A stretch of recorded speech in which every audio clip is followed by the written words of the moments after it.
We're going to the gym again. Oh yeah, but it's that time. We're going to the gym that's a little bit farther away, so we have some time that we can sit and chat with you guys. I thought it would be kind of fun to take some of the questions that we see on some of the videos and address them. And Jenny, there was one that caught Jenny's eye that she wanted to talk about, and I'm up for it. A couple of them. So, the main one, and this is so understandable because I've been there, I know how this is, was somebody who was talking about how they really like how inspirational you are with, like, you know, the fitness and working out and stuff, but what about like people who have a full-time job and not like YouTube? So they can't spend like 2 hours at the gym, but you know, they work till like 7 o'clock at night, and you know, it's hard, it's tough, like you're tired. So what would you recommend to help somebody with that? Well, it depends on what's holding you back, because honestly, the first thing that comes to my mind is it's just a matter of motivation. It's a matter of oh my goodness. It's a matter of like how bad you wanna train and get in better shape, and what you're training for, and how much that motivates you, because there really isn't anything that can keep you from doing what you want to do. Because the gym, like you're saying that not everybody can go to the gym for 2 hours a day. Well, I mean, most people can. If it's a full-time job that you feel like is holding you back, you can definitely get to the gym for 2 hours if you wanted to. You don't need to do 2 hours. You can just go for 1 hour, and you can do that in the morning, or you can do that after work. And I know that some people really don't have any time, but I don't know what to tell you about that sort of situation. But I mean, you have to make time, and that's hard because you have to give up things that like you normally do. Yeah, so you spend, you know, an hour less time, you know, playing video games or whatever. You go to bed, you know, you might even have to go to bed an hour later, so you get 6 hours of sleep instead of 8 or 7. But yeah, the thing like I recommend is like if you're a morning person, get up and go running in the morning, or go do something to help you in the morning where you can get like some kind of a workout in. And then, you know, maybe after work or wherever, like instead of just going straight home, you know, like go to the gym. Like we have like a lot of people here, like at our gyms, I see it all the time where they're coming like straight from work and they have like a bag of gym clothes with them, and they go and change in the changing room and stuff. So you could do that and just like work out, just kind of make it as like an extension of your job, I guess. You have to find a way to incorporate working out into your life, and that becomes easier over time. If you haven't been working out at all, and that's the first thing that you think, is it's like, man, you know, I feel like I spend all of my time, you know, I get up, I go to work, I come home, and then I go to sleep, and I go to work again. I feel like I don't have any time.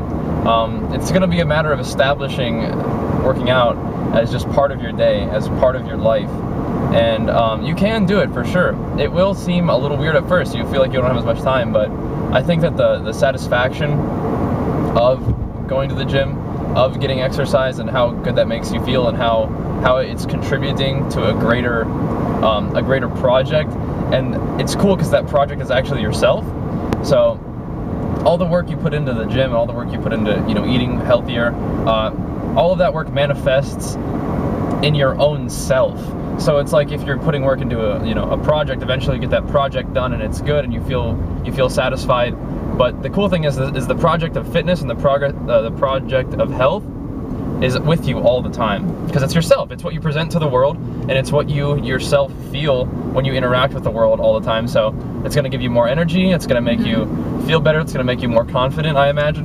And that's the other thing too, is like, you know, like being able to like make sure you get like meals in too, because I know a lot of people who do work, like you don't get a lot of time. You get, if you're lucky, you get breaks and you get like a lunch time, but you need to make sure that you're eating to keep yourself fueled, to keep that energy up, to be able to get to that point. Yeah, so there's two things, is that you need to eat, you need to eat during your day at work no matter what.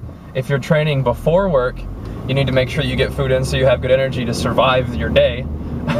So you can have good energy to, you know, do whatever you need to do and feel good. And if you do train in the morning, you definitely need to make sure you bring a couple meals to work so that you can keep your energy up. That's what I did when I was a lifeguard. I would actually go to the gym before I went out to lifeguard, and I would have lots of food with me. I'd have a protein drink, I'd have a couple protein bars, I'd have peanuts to snack on too. So, I mean, if if you're training before, you got to make sure you have food after. But similarly, if you're going to train after work, you got to make sure you eat during your day so you're not so drained and feel terrible, so that it's going to be a hard workout or a bad workout for you because you're getting to the fucking gym. That's not the question. It's not like, oh, I'm too hungry to go. It's like, what's the quality of the workout you want? Because you're going to the gym. If you decide, if you make a commitment that you're going to go to the gym every day, that's how it works. And so you're not eating so you can go. You're eating so you can have a good workout. And that's what I struggled with a lot when I was working, you know, because I had a pretty intense job where I would be there from like morning to night. I would have like a couple of hours in the middle of the day to myself, but like you like essentially like you had to have meals there or to be able to like get something. And like if you didn't, I'd come home at the end of the day and I would be so tired and so drained because and all I'd want to do is like cook dinner or go grab something to eat because, you know, I wasn't smart with like packing stuff and bringing stuff and making sure I ate throughout the day. And so then I was like, I don't want to go to the gym. I'm hungry. Like I'm tired. Prepare and pack your own food, and you will learn over time what sort of foods make you feel a certain way. That's one of the cooler things that happened when I began with my running career, is that, you know, when I was younger, I would still go to the gym and I would still train, but I would come home from school and I would have like peanut butter, just like spoons of peanut butter, because I was like, that has protein in it. Spoons of peanut butter, and then I eat like a bowl of mint chocolate chip ice cream with extra chocolate chips in it.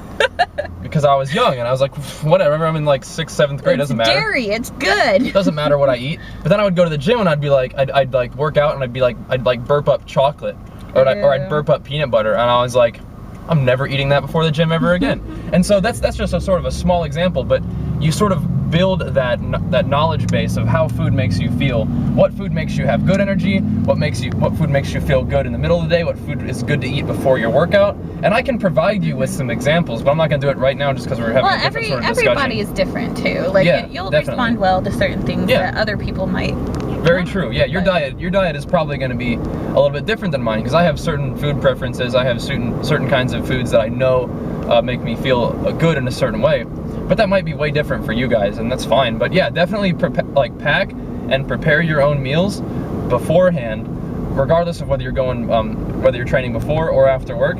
And about the eating thing, you kind of have to have like a fuck you attitude about your fitness and your eating. Like if people are gonna give you a hard time about packing your own food, it's like, fuck you, I got goals. Or they're like, you know what, you know, you're sitting at your, I don't know what sort of job you do. For me, whenever we would have like rest period at the gym, desk jobs and stuff, which I imagine a lot of people do. We'd have 10 minutes, you know, between like on every hour, we'd have 10 minutes where we were supposed to get down and get water, do whatever. And so I would be eating, you know, people would be sitting around chatting, do whatever they're doing, and I'd be getting myself some food to stay sharp, because lifeguarding for the most part is a chill job. But the reason it's a chill job is because you're so on point. You know, a lot of it is preventative action. You're making very, very sure that things are going the way they're supposed to go. And if you are too hungry to focus, you're gonna fuck up. And if you fuck up, you know, it could be some little kid's life on the line. So I was definitely intentional on staying hydrated, staying well nourished. And so there's a part of that where people are gonna give you a hard time about it. You know, it's just like, you don't actually have to be aggressive about it.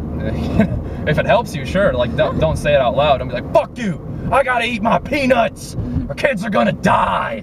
You know, you can't do that necessarily. But no, you gotta be committed to your goals. And if you are committed enough, and if you're confident enough about what you're doing, it doesn't really matter what other people think. So if you've got a real desire to start getting to the gym and start changing your diet, and sort of having those two things work together in a way to get you healthier or in better shape, then there's really nothing that can stand in your way. It's just a matter of how bad you want it. And now it's going to be hard for sure, because it is like a lifestyle change. It really is, like, but you can do it. And like, oh, absolutely, you can. It's tough because I've been there and I know, and it's so easy to like have like a bad day and then be like, I can't do this, and just not do it anymore. But you have to be consistent, and you have to like get over the fact that like some days are going to be bad days. And part of what you're talking about is trusting that in every single situation, every day that you're like, I don't really feel like going, you will be happier that you went to the gym than if you didn't. I promise you, every time you will be like, okay, after the gym time is over, you're gonna be like, I'm really glad I went. I wasn't feeling good, but I'm really glad I did it. You will always feel better about having gone to the gym than not going. Like categorically, every time you will. So, and I'm saying this thing. I'm saying this stuff about like, it's a question of how bad you want it. If you're motivated enough, nothing can stop you. And these are probably sort of cliche things to say, but there's a reason why you hear them so often. It's because people who have gone through it and have, you know, been doing it for a long time realize this. And if there's people in the beginning of the journey, that doesn't really resonate the same way to you as it might with somebody who's been doing it for a long time. But I promise you, if you put in the work, consistency is the most important thing. Even if you only go to the gym and walk for 30 minutes and do a couple curls. If you walk 30 minutes and do a couple curls, after 6 months, like, you're gonna have you probably would have gone way past that workout setup anyway, but you're gonna see progress. If you clean up your diet, get a little bit of exercise, and you do that on a consistent basis, you will see progress. We ran out of footage again. It's a simple thing it's a simple thing that I was saying, is that once you put in enough work, it's not a big concept here. It's just something that you can trust. Once you put in the work, once you get to the point where you've been putting in work, seeing progress, you start to see that establishing these patterns has made it easier for you to actually act them out. You'll see what I'm talking about. And, you know, trust me, as if you put in the work, you'll see progress. And that's how it works. It might be slow. I get really impatient and I get upset because I'm trying really hard too, and I'm You're doing great. But you have to have patience and consistent. Be consistent. Yes, indeed. I know it works. It does. So, we only answered one question, but if you've got a full-time job, it's only a question of how bad do you want it. We can talk. Somebody else is asking what I eat, and I just eat basically the same thing Bajheera does, but it's just different. Like, it's the same thing, but it's different. I just like, I don't know. It's like same, like, low fat, low processed stuff, but I just eat what I want. You need to eat more, in my opinion. I'm following a tracker, and it's fine. All right, yeah, that is a helpful thing you can do, is you can look up MyFitnessPal. Helps yeah, MyFitnessPal is amazing. I use it, so. But anyway, we're at the gym. We did enough chit-chatting. It's time to go do some legs. Yay! See you guys soon. Peace!